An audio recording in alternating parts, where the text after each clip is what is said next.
সেই দিন বাঁশি বাজাইবে। এটাই গৌর প্রেমানন্দে হরি বল বাজাইবে।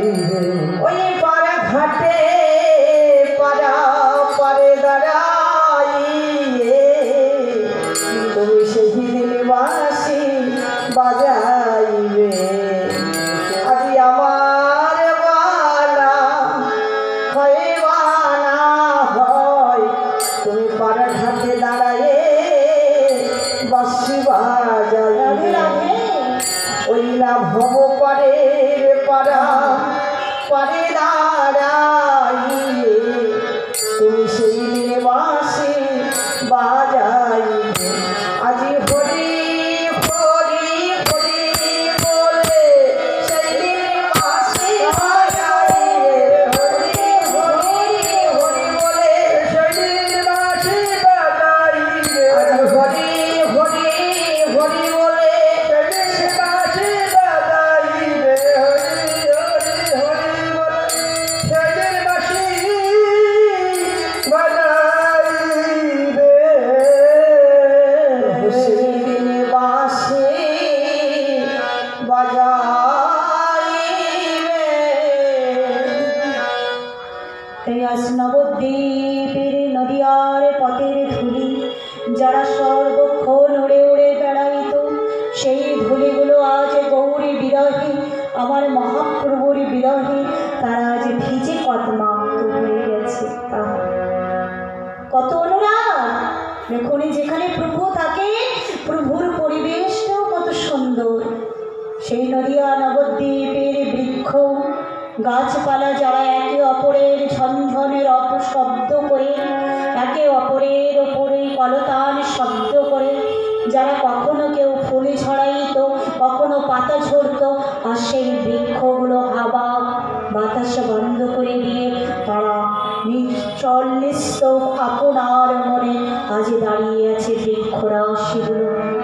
কত সুন্দরভাবে পদকর্তা লিখলেন যে নদিয়ার নবদ্বীপের যে গাছপালাগুলো ছিল না, আম জাম কাঁঠাল, সেই গাছগুলো এমনকি মাধবী জুই লতিকা তারাও কেউ আর শব্দ করছে না, তারা নিশ্চল নিস্তব আপনার মনে দাঁড়িয়ে আছে বৃক্ষ নিস্তল নিঝুম হয়ে।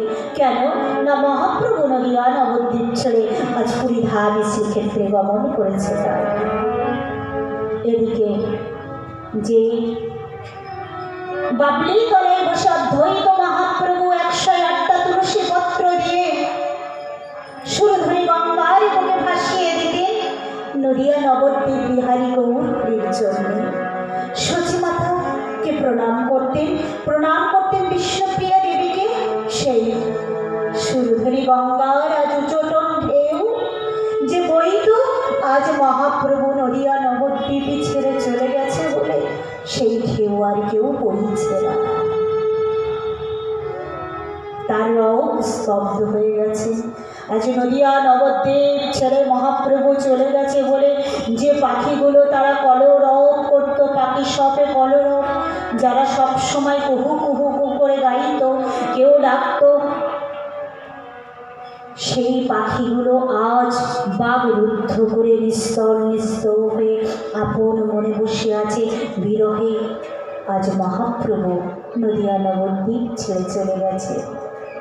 বসে আছে আমার সচিমাতা আর একাকিনী ঘরের কপাটে রুদ্ধ করে দিয়ে বিষ্ণুপ্রিয়া আমায় বসে বসে কাঁদছে আর বলছে, প্রভু তুমি চলে গেলে বটে, তবে কেন একবার বলে গেলে না? ওয়ে প্রভু তুমি চলে গেছো নদিয়া নবদ্বীপ ছেড়ে, তবে কি আমি তোমায় অনেক বড় বাধা হয়েছিলাম?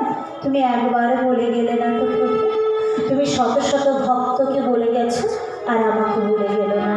এদিকে গাগরি বনরলায় রাধিকা চলে, আজ বিষ্ণুপ্রিয়া আমার তুলসী ভর্তি জল আজ ফেলে দিয়ে সচিমাতাকে বললেন, মা আমি একটু জল আনতে যাচ্ছি।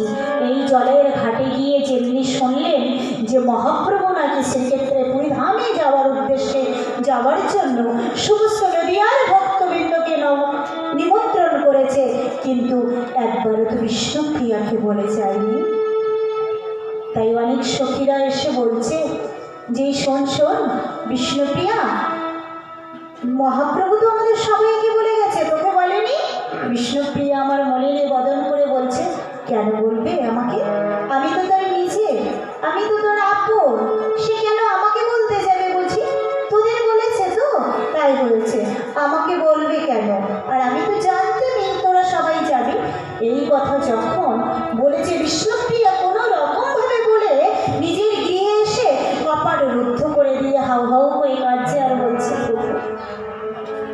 তুমি আমায় বললে না, আমার লোকের মুখ থেকে শুনতে হচ্ছে যে তুমি নদিয়ার ভক্তদেরকে নিমন্ত্রণ করেছো। তাই নদিয়া নবদ্বীপ ছেড়ে যখন মহাপ্রভু চলে গেলেন, তখন সবাই যেমন যাচ্ছে, আজ ওই নদিয়া নবদ্বীপ ছেড়ে যখন চলে গেলেন, সমস্ত ভক্ত শ্রীক্ষেত্রে পরিধানের জন্য মহাপ্রভু নিমন্ত্রণ করলেন। তাই গেলেন কে? অদ্বৈত মহাপ্রভু, সঙ্গে ছিল গজপতি প্রতাপরুদ্র, আর ছিল দামোদর, আর ছিল সার্বভৌম।